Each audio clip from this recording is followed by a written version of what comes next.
Microfocus, creators of visual programming tools for software development, is pleased to provide major funding for the Computer Chronicles, the story of this continuing evolution.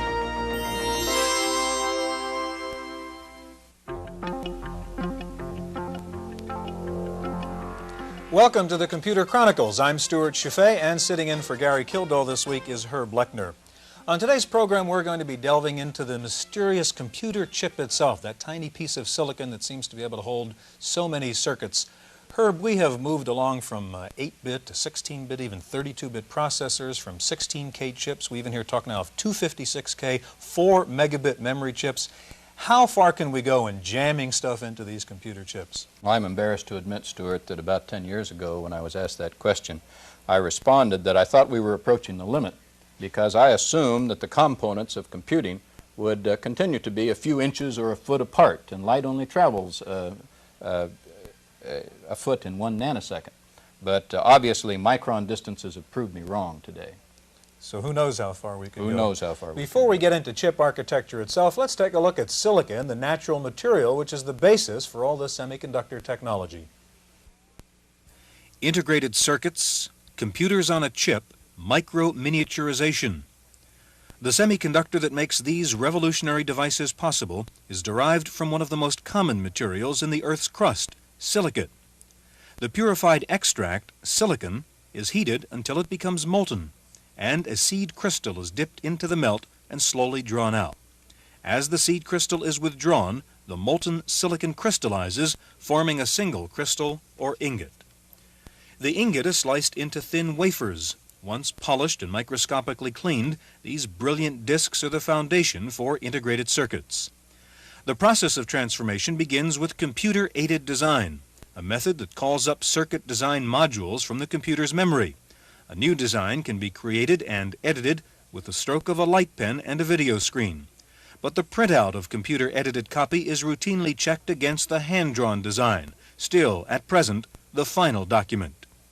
If they match, the data is converted to a photographic mask, and through photolithography, the design is transposed onto the wafer. A chemical wash develops the pattern by dissolving away, or etching, sections exposed through the mask. As each layer of circuitry is applied, it is checked for alignment with the others.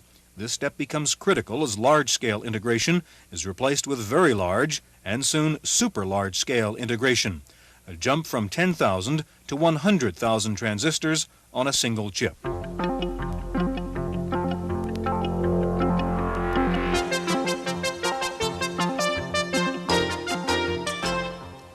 Our guest on today's Computer Chronicles is Phil Downing. He's Vice President for Corporate Technology at Advanced Micro Devices, sometimes known as AMD. Herb? Phil, there's been so much development and we've come such a long ways from vacuum tubes to today's integrated circuits. Can you start out by giving us just sort of a quick view of where are we today?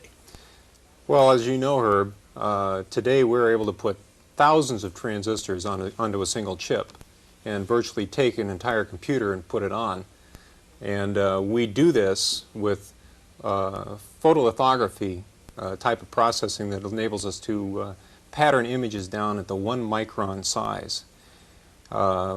This not only allows us to build microcomputer chips, but also memories having densities of thousands of bits, 64,000 bits, 256,000 bit memories. Well, have we exhausted the technology? Have we come as far as we can, or is there more to go?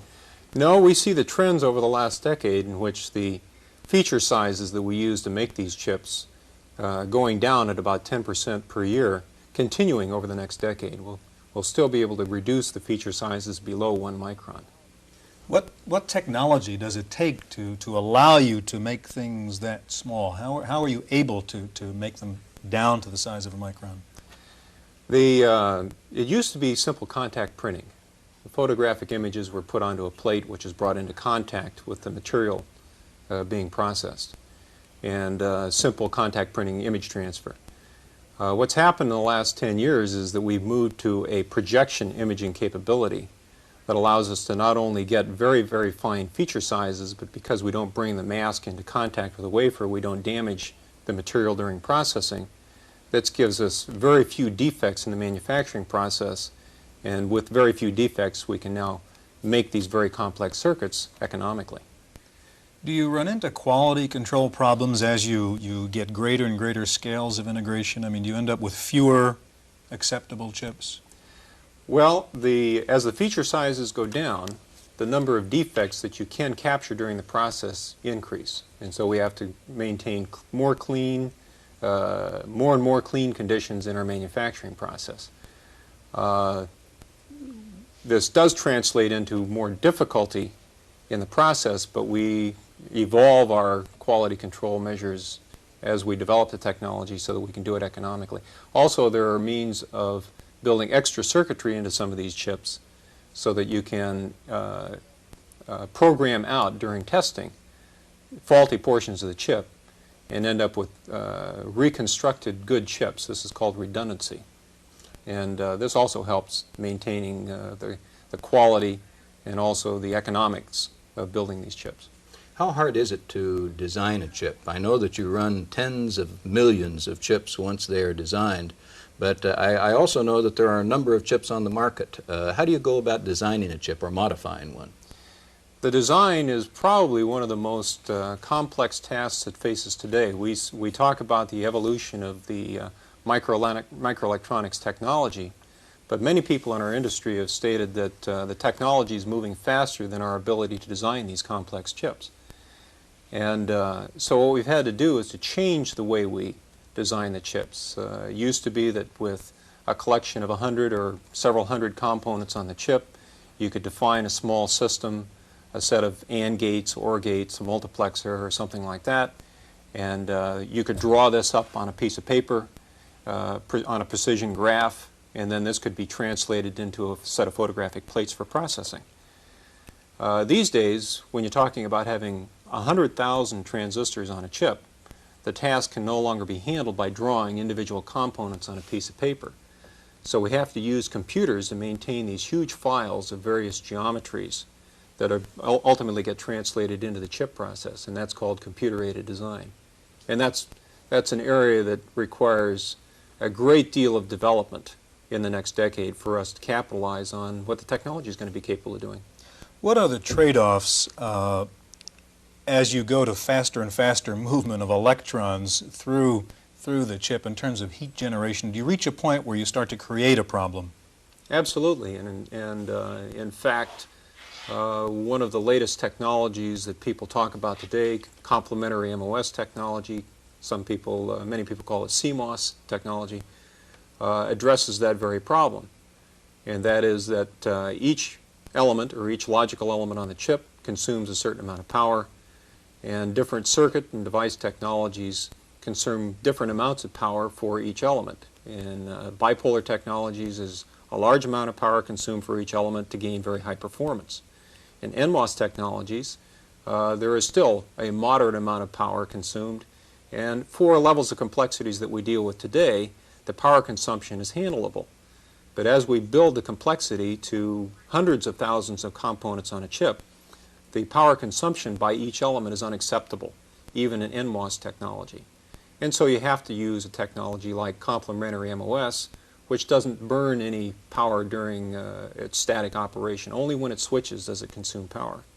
And this is very key for us in building more complex chips. Can these technologies be both used in the same computer? Oh, absolutely. In fact, many companies like ourselves offer multiple technologies in the products that they deliver. And we put together kits of products that are made to work together that use bipolar technology, NMOS technology, and as CMOS technology comes into its own in this decade, all three of those technologies will be used together. Phil, you mentioned that the chip technology maybe is ahead of your ability to design for that technology. I've also heard that your chip technology is kind of ahead of our ability to actually apply it and use the amount of integration you can get on a chip. Is that true? Well, now you're getting into the systems area, and that's not my area of expertise, but being a user of computers and computer-aided design, we certainly see an broad application of hardware to solve the software problem. We substitute a great deal of computational capability for clever software design. And we find that higher and higher levels of integration and software capability are crucial to us in our design task. Engineering workstations that give the power of 1 million instruction per second computer at the hands of each individual engineer is something that we very definitely can use. We've heard about the possibility of 4 megabyte chips. I mean, is that a conceivable project? Well, I think people would feel very happy if we could conceive of a 4 megabit chip. Megabit, okay. If you look at today's state of the art, IBM has recently announced a prototype version of a 512-bit dynamic memory. And there is a project that's being proposed for the Semiconductor Research Corporation to actually develop a 4 megabit dynamic memory. And we certainly think that it's feasible to accomplish that in the next 4 or 5 years. Let me ask you about the material itself. We're talking about silicon primarily in chips. Is that the material of the future forever for chips, or is there another element that might solve some of your problems? It's a very application-sensitive topic, and that is for microwave types of circuits and for light-emitting diodes or optical-type chips where you're looking for optical interfaces. Other materials in silicon are suitable for that. Indium phosphide, gallium arsenide probably being the most popular of them. However, if you're talking about VLSI, very large-scale integrated circuits, we really see silicon as being the material that's going to dominate in the foreseeable future. Okay, in just a minute we're going to take you on a guided tour of a computer chip. That's coming up next.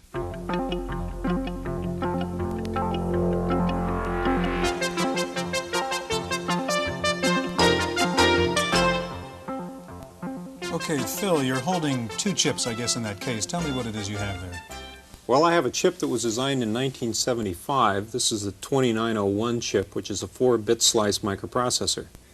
And next to it, you see a much larger chip, which is a 16-bit microprocessor, which is called the AM29116. This chip, being a 16-bit microprocessor, is roughly 5 times the component complexity of this one here. And I have a photomicrograph of this smaller chip. This is about 1/8 of an inch on a side here, and so you can see that this is quite a large blow-up. Okay, now this in fact is the 4th generation of this particular chip, isn't it? That's right. The 2901C, we go 2901, and then the 2901A was introduced, B and C, so this makes it the 4th one. Okay, and what kind of chip is this? This is a 4-bit bit slice microprocessor. Okay, and could you take us through a tour of all the components that are crowded inside that tiny thing? Well, 4-bit slice microprocessor is basically an ALU with a register file and a set of instruction decoders and, of course, an input-output section. Now, what you see in the center here is the register file. This is a 2-port RAM so that it can both read and write different bits of the memory at the same time. It takes the data, the 4 bits of data out of this register file and pumps it through this section here, which is the ALU, which is controlled by the instruction decode, which you see up in this section here and some of it in this section over here.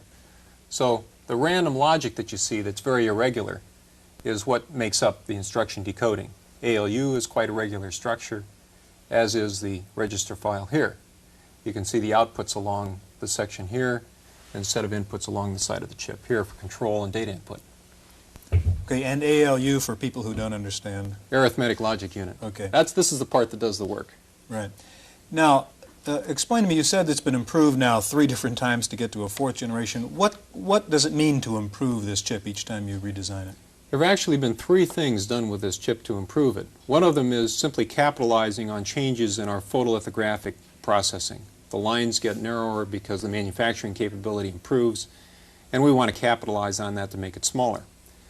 Making it smaller does 2 things all by itself. It makes it more economical to build, and it also improves the performance of the chip because as the individual devices get smaller, their performance improves. 2 other things have been done.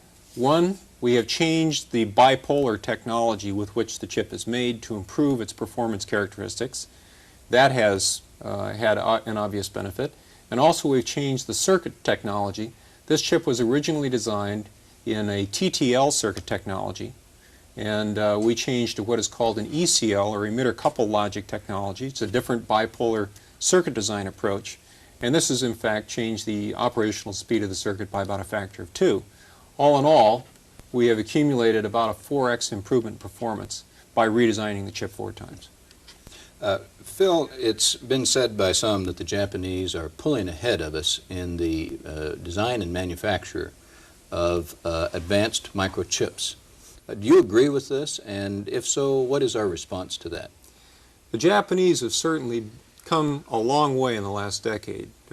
10 years ago, they were not a significant factor in the integrated circuit business, and today we could consider them a very worthy competitor, especially in the memory area. The Japanese, I think it's well known that they have excellent manufacturing capability, and they also have excellent capital formation, which gives them a significant competitive edge over our industry in the United States. The response, at least from Advanced Micro Devices, and I believe it's characteristic of the industry, is to be very innovative in the products that we build, so that we expect that the new products that we introduce will allow us to maintain profitability in our industry. What about the fifth generation project we hear about in Japan? How dependent is a fifth generation computer on increased levels of integration? Well, again, you're getting outside my area of expertise, but certainly the chip technology is considered to be very key because of the enormous computational requirements of that type of a system. It's, I think, pretty widely held that you need very sophisticated distributed processing in order to implement this kind of a system, the fifth generation computer, and inexpensive arrays of microprocessors is going to be key in making that happen. I believe the Japanese have talked about having as many as 100,000 switches on a given chip. Is that a proper recollection? Well, that's true. That's, in fact, below the state of the art of the industry today. Oh, it is? Yes. Western Electric and IBM and even ourselves have built chips with several 100,000 components on a chip. If you look at this other chip here, we have a 256K EEPROM here, which has one transistor for each bit of memory, obviously. And so that means that it has more than 250,000 components on one chip. And there are microprocessors that have been built in the industry today that have 500,000 components on a chip. Is standards a problem in your end of this business? It seems to be a problem in every aspect of this computer business. AMD, you have your chips, and Intel has its, and Zilog, and so on. Does that complicate this field in any way, or in terms of looking at, say, networking and Ethernet type standards and so on? Is standards an issue in your industry? Most definitely. We participate strongly in the definition of network standards, especially at the lower levels of network protocol. The physical layer and the link layer in the protocol structure is something that if we don't have a good standard definition, it's very hard for us to get a good part defined. And since we invest years of design activity in many of these complex parts, we can't afford to be wrong. So standards are a very important element of our business. How do you handle the standards problem as we get more and more into the manufacture of specialized or custom chips?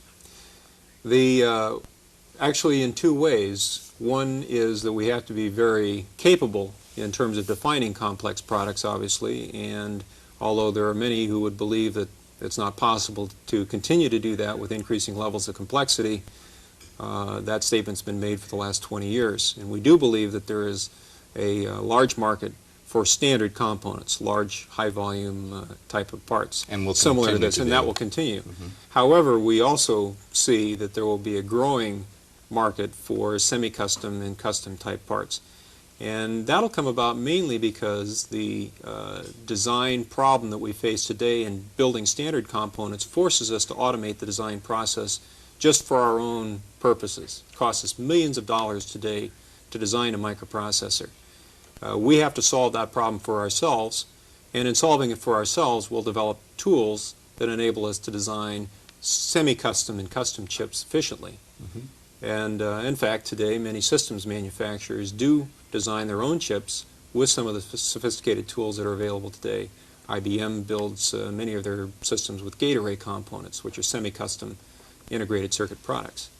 So we will see an increasing share of the market taken by custom and semi-custom type chips. Phil, we have just about a minute left. Let's look 5 years down the line. What are we looking at as the next major advance or next major improvement in chip technology? Well, as I said, the technology that you will see emerging in the next few years as a dominant technology is CMOS, because of the fact that it can build chips of very high complexity without a power consumption problem. And then beyond that, I think that you're going to see a continuation and evolution of the memory technology that will take us to the 4 megabit memory level and beyond that. So I think that we will see technology continue to decrease the cost per function. Today we're looking at somewhere homing in on 1 millicent per bit memory prices. And we're going to see a half a millicent and a quarter of a millicent per bit in the future. Okay, we're all out of time. Phil Downing of AMD, thanks very much for joining us, and we'll see you again next week on Computer Chronicles.